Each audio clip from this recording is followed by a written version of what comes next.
I'm going to investigating mysteries at the heart of our sea cliffs. And I'm not alone.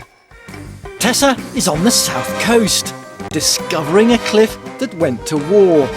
These cliffs were the perfect testing ground for the tactics that would be used in the D-Day landings.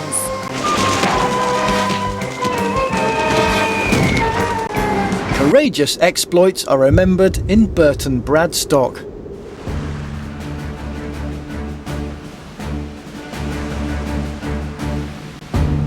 For centuries, this rocky precipice protected the tiny village.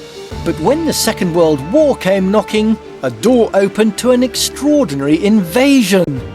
Tessa's discovering a cliff that went to war. In 1944, the tide was about to turn in Europe.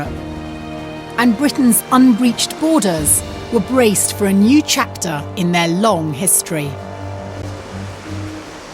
This line of defence was about to play a crucial role in an attack on the enemy. In early 1944, a line of assault craft was advancing on our south coast. The sleepy village of Burton Bradstock was about to be exposed to war. Janet Guppy was 13 at the time. The cliffs brought danger to her doorstep. We weren't allowed to use the cliff at all. It was just barbed wire all the way along here, right the way along the coast. And one morning, Janet, you saw something untoward, didn't you? Yes, I noticed something on the cliff top. Looking through the wire, I could see this dark shape. There were several of them there. Did you go and investigate? No, we couldn't get there because of all this barbed wire all the way along. I had to go off because I had to go to school. Grappling hooks were hurled onto the cliff top. Unique film shows the cliff face under siege. But the threat wasn't what the villagers feared. Look closely and you can see the American uniforms. This wasn't an enemy invasion. The Yanks were coming. Burton Bradstock had become a training ground for America's elite cliff assault team. Leading men race to the top. 2 men can climb each ladder at the same time. The US Rangers were preparing for a daring mission to decide the fate of Europe. These cliffs were the perfect testing ground for the tactics used during the D-Day landings. 120 miles away, over the Channel, lay the Normandy coast.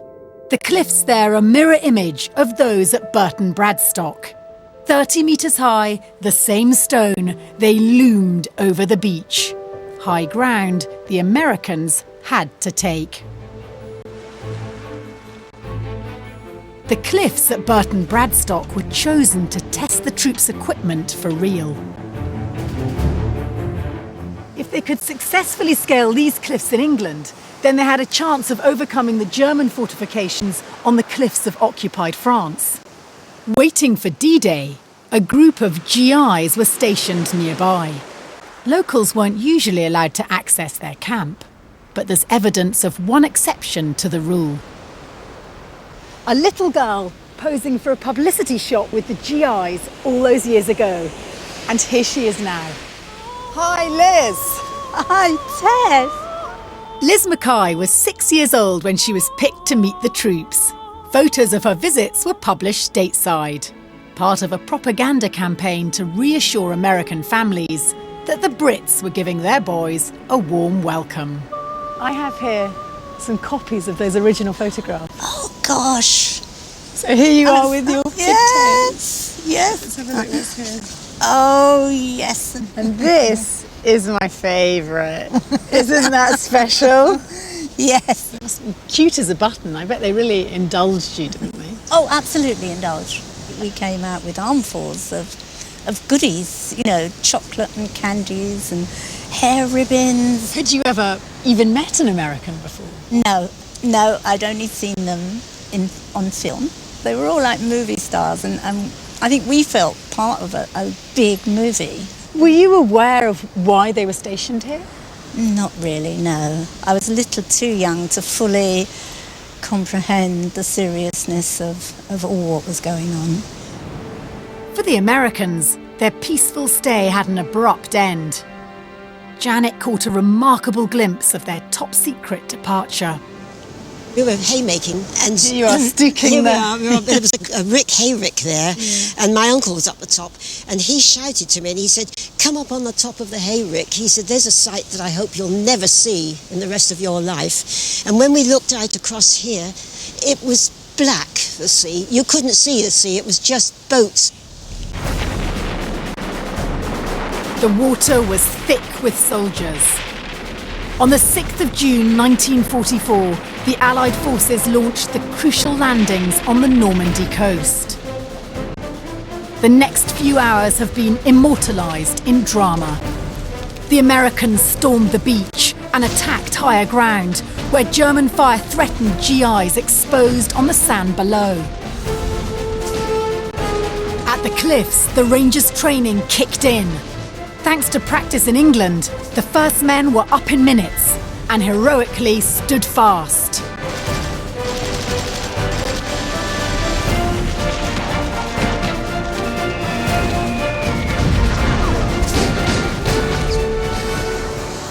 More than 100 US Rangers, over half the Cliff Assault Force, were killed or injured during the D-Day operation. The survivors were eventually relieved, having held on to their lethal position. Overcoming the cliffs of France, the Allies secured the beaches and advanced. Within a year, the war in Europe was won. Back in Burton Bradstock, two women come again to the cliffs to remember desperate days. What about for both of you being so connected to such a significant moment? It's honed your sight in on what could go on the cliffs. We were part of that. It's Yes, history. and I feel quite proud of that, but even though it's a tiny, tiny speck, it's good. You were the poster girl for the GIs.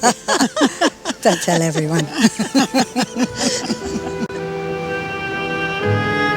Our coastline can feel like a full stop.